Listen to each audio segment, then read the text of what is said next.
Уважаеми ученици, уважаеми колеги, уважаеми гости, много се радвам, че днес сме тук заедно. Представители на фирма Зенон, на фирма Ховак, всички вие, които продължавате да се обучавате, и най-сами мили 12-класниците, с които се разделяме това е последния им ден сред нас.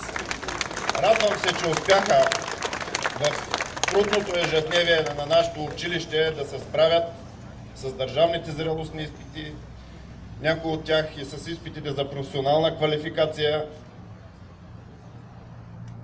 Вярвам, че те ще прославят името на нашето училище, на града и България, там където намерят своето бъдещо място. На всички ученици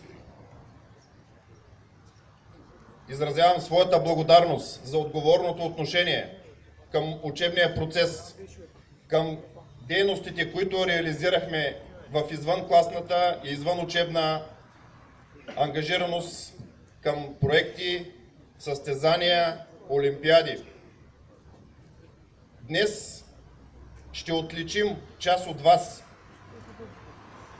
с постигнатите успехи. На всички други желая лятото да бъде време за почивка, но и време за мотивация.